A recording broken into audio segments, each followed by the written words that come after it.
Olá! Como o Espiritismo nos ajuda a entender o mundo de hoje? É isso que o nosso programa se propõe mostrar em conversa com estudiosos do Espiritismo.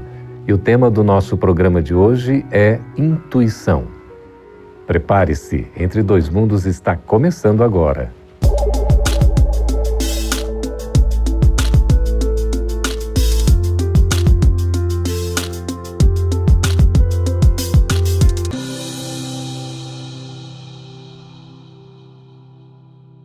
Há quem tenha maior ou menor facilidade para lidar com essa capacidade que aparece nas mais variadas manifestações do psiquismo, nos sonhos, nas sensações corporais, nos insights e nos atos criativos. Mas afinal, o que é a intuição? Para a gente conversar sobre esse interessante assunto, estamos recebendo aqui nos estúdios da FEB TV em Brasília as presenças de Max Lanius Lacerda, que é professor e colaborador do Espiritismo. Seja bem-vindo, Max. Muito obrigado, Thiago. Também a presença de Daniel Campos, que é psicólogo, divulgador do Espiritismo. Seja bem-vindo, Daniel. Muito obrigado, Thiago.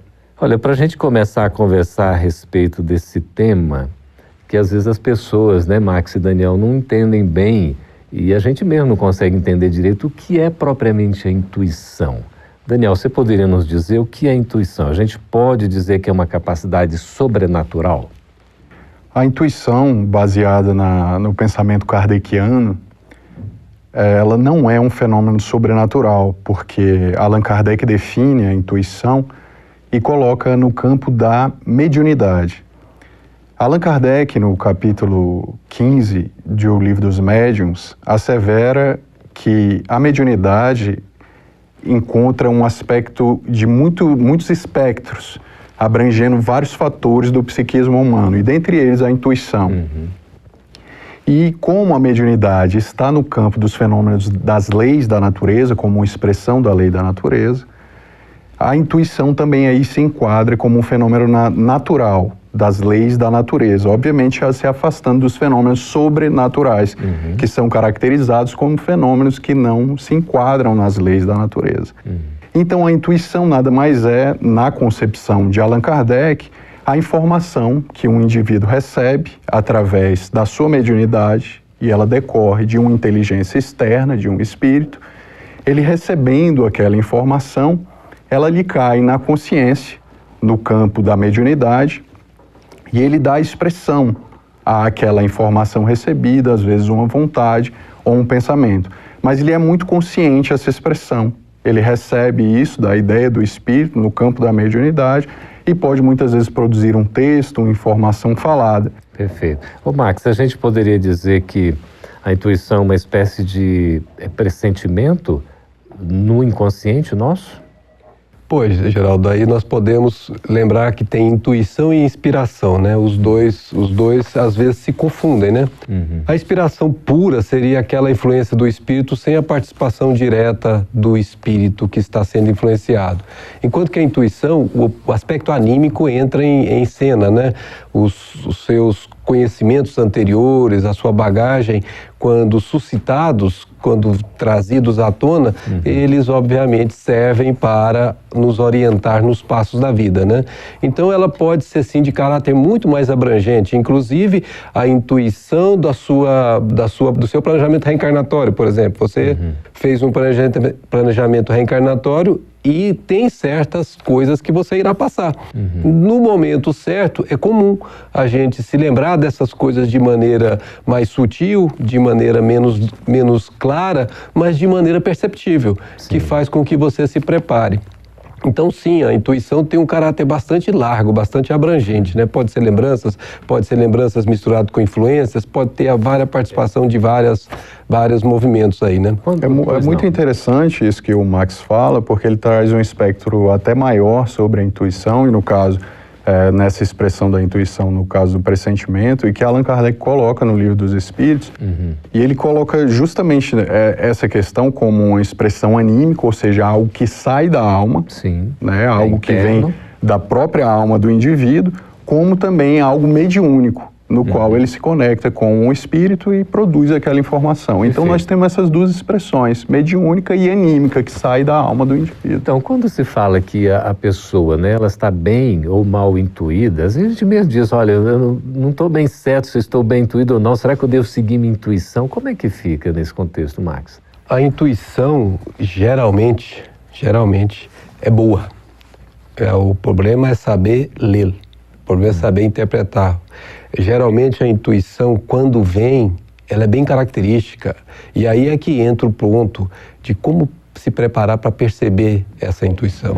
Se você está se espiritualizando, essa intuição começa a ser mais nítida, você começa a delinear melhor, e você não vai confundir ela com eventos do nosso cotidiano da vida. É alguma coisa que vem intimamente, você não consegue misturar com o de fora. Mas, Daniel, a gente consegue desenvolver a nossa intuição? Sim, é possível sim desenvolver a intuição à medida que o indivíduo se conecta com a sua espiritualidade e principalmente educando o campo das sensações, dos estímulos, sendo um pouco mais específico na questão das experiências de prazer proporcionada pelo corpo, o materialismo vivido através de um desregramento ou de um desequilíbrio, sufoca a intuição. Porque é uma função que está oposta à intuição, que é a sensação. E à medida que o indivíduo se vincula muito às sensações, a sua intuição fica apagada. E à medida que ele se espiritualiza mais, a sua intuição ganha campo, ele se conecta mais com o seu mundo superior, o seu mundo íntimo e a espiritualidade. A gente às vezes... Pois não, Marcos. Inclusive, Emmanuel, no livro Consolador, a gente estava estudando esse tema, e ele na questão 122 diz assim, foi perguntado a ele, o que se deve fazer para o desenvolvimento da intuição? Ele deu uma resposta que eu achei interessante. Ele começa dizendo que o campo do estudo perseverante, portanto, você precisa estudar esse campo com o esforço sincero da meditação. Então, quer dizer, você precisa também parar e introjetar-se, mas uma meditação sadia, não com propósitos, vamos dizer, inferiores. É o grande vínculo de amplitude da intuição em todos os seus aspectos. Então, como o Daniel bem frisou, o ato de se espiritualizar é abandonar a vida material e se ligar à vida espiritual. Ou seja, é viver no mundo sem ser mundano. É você usar os benefícios das sensações como meio e não como fim. Nós necessitamos deles, mas eles não são o fim. O fim é muito mais elevado. O fim é o espírito que é eterno, que é imortal e que prossegue, né? Às vezes a gente diz assim, né? Eu preciso seguir minha intuição. Olha, eu não segui minha intuição e não me dei bem em alguma coisa. E vocês já estão falando aí, citando inclusive Emmanuel, como é que a gente faz para desenvolver a nossa intuição? À medida que o indivíduo se conecta com a sua essência divina através do conhecimento espiritual, como assevera Emmanuel, e à medida que ele vai entrando em contato com as suas potências espirituais através da sua moralização, do desenvolvimento da consciência ética, essa intuição ela vai se aflorando e ficando cada vez mais sutil. À medida que isso é desenvolvido, o indivíduo vai direcionando as intuições que recebe para dar boas resoluções para a própria vida e para outros indivíduos, ampliando o seu potencial evolutivo. Mas é necessário utilizar, como disse o nosso amigo Max, o campo das sensações de maneira educada, direcionada para o desenvolvimento do corpo e para a doação social. À medida que o indivíduo começa a canalizar as sensações para o lado ético da vida, a intuição se aflora com maior potencial, à medida que isso se desenvolve. Olha só, Daniel e Max, nós já vamos chamar um breve intervalo, porque o assunto é tão interessante e o tempo vai voando. Vai pensando aí sobre intuição, se você é intuitivo, o que você quer saber a respeito do assunto. Nós vamos conversar mais depois do nosso intervalo, e a gente volta daqui a pouquinho.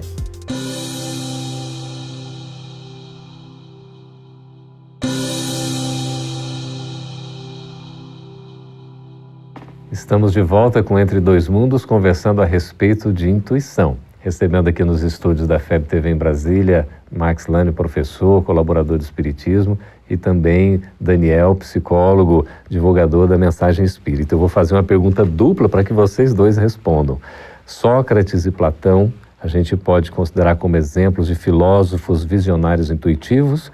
E também, é possível dizer que os músicos Beethoven e Mozart receberam intuição nos trabalhos com a música? Começa o Max, continua o Daniel, fica à vontade. Cremos que não tenha dúvida disso, porque inclusive Allan Kardec é bastante enfático nisso quando ele faz uma pergunta, porque a mesma ideia, de uma descoberta, por exemplo, surge no mesmo tempo em vários lugares.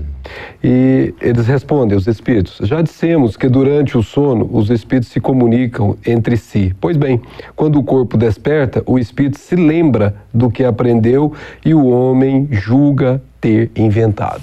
Então nós percebemos que esse espírito que está destinado na sua programação espiritual para fazer descobertas, ele já traz esse conhecimento de lá, mas ele precisa ser lembrado. E nesses movimentos que nós temos de sono, nós nos reencontramos com aqueles nossos mentores que estão no plano espiritual. Nós lembramos, além desses que você citou, Geraldo, de Dmitri Mendeleev, o autor da tabela periódica. Contam os seus biógrafos que ele estava com grave situação de tentar colocar os elementos que eram conhecidos naquela época, se não me falha a memória, são 38 os elementos químicos que conhecíamos no século XIX, e na época que ele estava fazendo a tabela periódica, e ele não conseguia. E aí deu um sono letárgico, né, que é sono pesado, que ele caiu com a cabeça sobre a mesa onde estava estudando, e ele teve um rápido sonho. E essa imagem que ficou no sonho, quando ele despertou rapidamente, ele montou aquele tabuleiro e colocou as peças conforme o tabuleiro. Quer dizer, foi ele que inventou sozinho? Não foi. Ele foi auxiliado nesse momento de letargia proporcionado por alguém do plano espiritual e conseguiu criar uma tabela que hoje, até hoje, ela é exatamente a mesma, ampliada por causa do número de elementos novos. Perfeito. E ele previu nos espaços esses elementos novos. Então é um exemplo muito clássico. Intuído, né? Esses pensadores e artistas, sem dúvida alguma, eram médios e intuitivos de grande capacidade, porque conseguiam penetrar no inconsciente coletivo e trazer as informações da espiritualidade para nós nas expressões da arte e do conhecimento. Sócrates tinha o seu daimon, o seu gênio, né, que ele intuía, ele trazia as suas inspirações para que ele pudesse trazer a filosofia da imortalidade da alma, como bem conhecemos que já é uma ideia inicial da doutrina espírita. E esses da expressão artística, sem dúvida alguma, nós até encontramos comunicações na Revista Espírita de 1858, na qual o próprio Mozart traz informações em uma comunicação onde ele é chamado àquela reunião, que ele não só recebia inspirações, mas logo depois que desencarnou passou a inspirar outros artistas no intuito de levar intuições para a produção no campo da música erudita, da música clássica. Perfeito. Nessas comunicações que eles foram expostos. E a gente pode afirmar aí que essas intuições contribuem para a evolução da humanidade? Sem dúvida. Aliás, sem ela, nós estaríamos bem mais atrasados do que nós estamos, na posição que nós estamos hoje. Então, nós não tenhamos dúvida, há uma comunicação entre os dois planos intensa. E nós não conseguimos agir sozinhos aqui porque o mecanismo de revestimento da carne oblitera o potencial do espírito. E só com esse invólucro grosseiro já impede que a capacidade do espírito que está revestido por esse corpo se manifeste integralmente. Então ele precisa de ajuda. A equação de Einstein, por exemplo, foi outra que os biógrafos contam que também veio através de um processo intuitivo. Que maravilha. Daniel, o livre-arbítrio interfere na intuição ou a intuição interfere no livre-arbítrio? Eu acho que é um processo muito complexo e a questão do livre-arbítrio, obviamente, ela sofre influência da intuição, mas ela não define. Porque aquele que recebe a intuição tem a sua liberdade para tomar a atitude ou a postura da proposta intuitiva que lhe chega, caso queira ou não. Peguemos, por exemplo, um exemplo que é clássico e é patológico, como nos casos de suicídio. O indivíduo recebe muitas vezes a intuição de um espírito pernicioso, uma intuição patológica. Mas no momento do ato de tirar a própria vida, ele está sozinho. Ele decide ou não de cometer a ideia que ele chega. A decisão é dele. A decisão é dele. Então isso não interfere diretamente na atuação, porque a mente é sempre livre, com exceção dos casos de escravização mental por processos patológicos da obsessão. Aí aquela pergunta que você havia feito no bloco anterior, sobre como saber se a intuição é boa ou ruim, basta nós observarmos, está de acordo com a lei de Deus? Uma sugestão como essa de suicídio, uma ideia fixa que se coloca na mente de alguém, a gente sabe que está contrário às leis de Deus, que não permite que nós tiremos a vida, né? Para dar um exemplo. Então nós temos como filtrar isso e o nosso livre-arbítrio fica preservado. Pois é, mas Jung fala na intuição como uma espécie de bússola interior, não é? Nesse caso, bússola é que orienta, né? Não que desorienta. Aí se a gente abre também os nossos canais intuitivos, naquela preparação que vocês estavam falando, a gente também vai ter boas intuições, não? Certamente. E Jung foi muito sábio à medida que ele começa a estudar as funções psicológicas e cria essa ideia da bússola, né? Esses nortes dessas funções psicológicas, e ele coloca a intuição, tendo como oposição essa intuição a sensação, e de um outro lado dessa bússola o pensamento e o sentimento. Quando a pessoa se caracteriza dentro da função psicológica através da intuição, ela passa a dar um valor muito grande às informações que ele recebe na mente e se norteia por ela. Pois é, nesse caso, Daniel Marques, é preciso a gente ter uma espécie de elevação de espírito, então, para captar as boas intuições? Eu preferiria que nos lembrássemos de Jesus quando ele disse: vigiai e orai. É preciso que você se sintonize. Não é preciso que você seja elevado, porque o processo de elevação é um processo contínuo. E a doutrina espírita nos ensina que nós não devemos esperar que os espíritas ou que os religiosos sejam santos, mas que se esforcem para se santificar. Então o processo é um processo de vigilância. Quando você percebe aquelas ideias que são contrárias ao bom senso, chegando em você de maneira periférica, de maneira sutil, faça uma prece, porque você vigiou, você está percebendo que algo não está legal, e você faz uma prece, você eleva e você passa a estar no nível, nesse momento da prece, mais alto, e você foge de ser influenciado por aquelas ideias perniciosas. Então, Daniel, a gente pode afirmar que a oração é um mecanismo de desenvolvimento da nossa intuição para receber essa ajuda do mais alto? Certamente, sem dúvida alguma, porque ela faz com que o indivíduo se conecte com a sua essência profunda, o seu Deus interior, escutando o pensamento divino e também escutando a própria alma, que é um repositório de informações e de energias que vão direcionar o indivíduo ao cumprimento da sua missão, da sua essência. Então, muitas vezes, em processo de oração, o indivíduo recebe essas ideias e pode dar boas resoluções à sua existência atual. Aí entra toda uma questão de educação, de perseverança, não é, Michael? Com certeza, e que a criatura tem que fazer.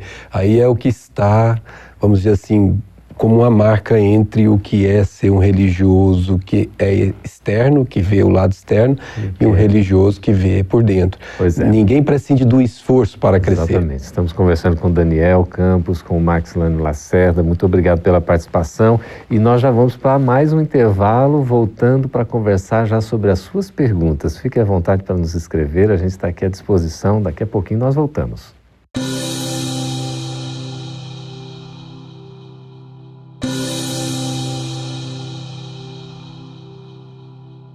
Estamos de volta com Entre Dois Mundos, conversando sobre intuição, um assunto que muito nos interessa, que nos inspira a vida toda.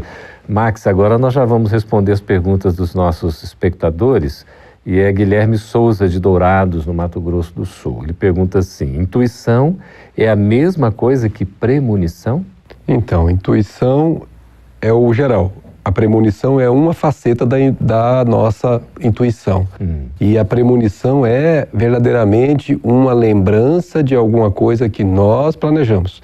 É interessante que seja buscado o livro Recordações da Mediunidade, no seu capítulo 9, que tem um diálogo interessantíssimo entre a Ivone e o Dr. Bezerra de Menezes sobre esse assunto premonição.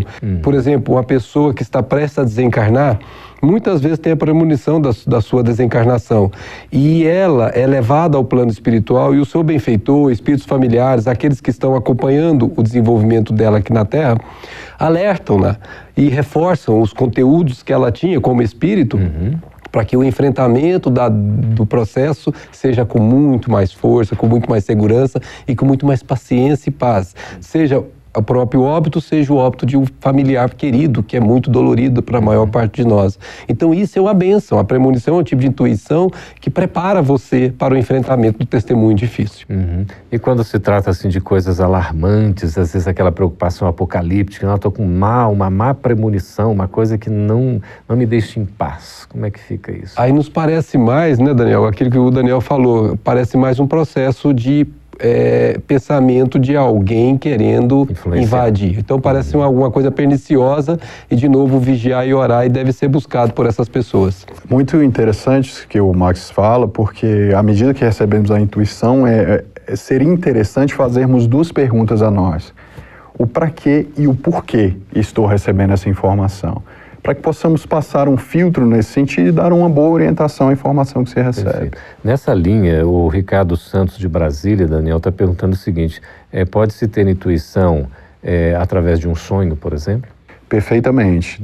Pode-se ter a intuição no sonho, nos casos de desdobramento, em que o indivíduo tem uma capacidade de, quando o corpo entra na letargia do sono, o espírito se desprende e transita no mundo espiritual com muita habilidade e, nesse momento, ele pode receber intuições durante esse desdobramento.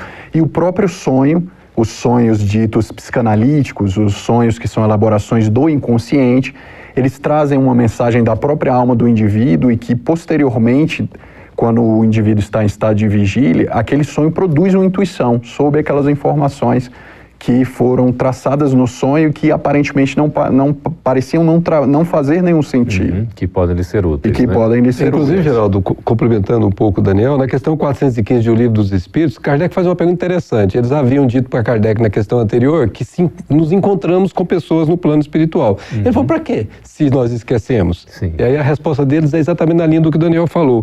De ordinário, ou seja, de maneira geral, ao despertarmos, guardamos a intuição desse fato. Que se originam de certas ideias que nos vêm espontaneamente, sem que possamos especificar como elas vieram. Perfeito. São ideias que nós adquirimos nessas confabulações, nesses encontros. Aqui a Samara Moraes, Max, de Governador Valadares, em Minas Gerais, ela pergunta, aqueles que têm premonição são mais preparados para serem médiuns? A premonição é um tipo de mediunidade, porque é a famosa mediunidade onírica, né? Você recebeu durante o sono. Então, praticamente todos nós somos médiuns. Mas não dá para dizer que você será mais preparado, porque não é isso que caracteriza a preparação. A preparação caracteriza pelo estudo, caracteriza pela educação que você faz, pelos exercícios que você faz, pela ambiência que você frequenta. Então, não, a resposta seria não, mas ajuda. Perfeito. Juliana Silva de São Paulo, Daniel, pergunta se Allan Kardec recebeu intuições para escrever o conteúdo das obras básicas da doutrina espírita. Sem dúvida alguma, foi através da sua mediunidade gloriosa e intuitiva que Allan Kardec organiza o conhecimento trazido pelas inteligências invisíveis através dos médiuns, ao qual participavam junto com ele das reuniões e posteriormente ele recebia essas informações das inteligências e através da sua intuição, juntamente com esses indivíduos, fez a codificação que temos hoje iluminando as nossas almas. Porque às vezes tem assim, essa dúvida, né? Kardec foi ou não foi médium, né? Médium intuitivo, com certeza. Inclusive em obras póstumas, tem um caso que Kardec relatou, e nós precisamos lembrar que Obras Póstumas foi publicado 21 anos depois que Kardec desencarnou, né? 1890, né? Isso, então assim, eram particularidades dele. E há um fato interessante que ele tinha ido para uma vila chamada Vila Segur, que ficava a 200 quilômetros de Paris, para poder conceber o Evangelho segundo o Espiritismo, que na época foi chamado de imitação do Evangelho, né? E ele estava lá e uma médium vidente esteve na casa dele procurando-o. E a sua esposa, Amélie, lhe pergunta, mas você não poderia ir lá em espírito? E ela faz isso. E o interessante é que, reforçando o que o Daniel falou, ele está sentado próximo à janela trabalhando. Está cercado por uma multidão de espíritos que lhe conservam a boa saúde. Alguns há que parecem muito elevados e o inspiram. Um deles, especialmente, parece superior a todos os demais, sendo-lhe objeto de deferências. Então ele estava cercado em todos os momentos de concepção da obra por espíritos superiores que o auxiliaram. Por isso que a obra é dos espíritos e Kardec é um instrumento, como estamos sendo aqui, né? Isso mesmo, maravilha. Larissa Perim, de Macaé, Rio de Janeiro, Daniel, diz assim, nós recebemos intuições do inconsciente ligadas a vidas passadas? Sem dúvida alguma. É a parte anímica, né, do processo intuitivo, ou seja, é a parte que sai de nossa alma, porque seria contraproducente ao processo reencarnatório se esquecêssemos tudo e não tivéssemos um sinalzinho de fumaça que pudéssemos seguir para comprovar, para que pudéssemos materializar as nossas obrigações espirituais aqui na Terra. Então a intuição é um desses sinais de fumacinha que saem do nosso inconsciente, nos orientando à nossa missão espiritual. Até se fala da gente buscar na consciência, não é isso? Fazer uma viagem para dentro de nós mesmos e ver a consciência. Qual é a orientação que se tem, né? Isso é intuitivo, né? Com certeza. E Emmanuel tem uma expressão maravilhosa no livro que se chama Emmanuel. Ele diz assim: o subconsciente é a câmara escura da mente. A subconsciência é o acervo de experiências realizadas pelo ser em suas existências passadas. Ele diz assim: dentro dessa obscuridade, experimenta a alma, às vezes, uma sensação indefinível. É uma vocação inata que o impele para esse ou aquele caminho. Nesses momentos, uma luz vaga da subconsciência atravessa a câmara das sombras e entra o espírito em vaga relação com o seu passado longínquo, como ele falou. Então você fica com aquele negócio indefinido, mas você está acessando a si mesmo o seu passado. Pois é. Interessante, né? É uma busca realmente, e nós temos aí, não é, já encerrando aqui praticamente o nosso programa, sempre uma luz de orientação, né, para o nosso caminho, para a gente seguir o que é certo para a nossa felicidade e também a felicidade do nosso irmão, não é isso? Daniel, muito obrigado por sua presença, pelos esclarecimentos. Seja sempre bem-vindo, tá certo? E você também, Max, obrigado. Aí pelos estudos, pelos esclarecimentos.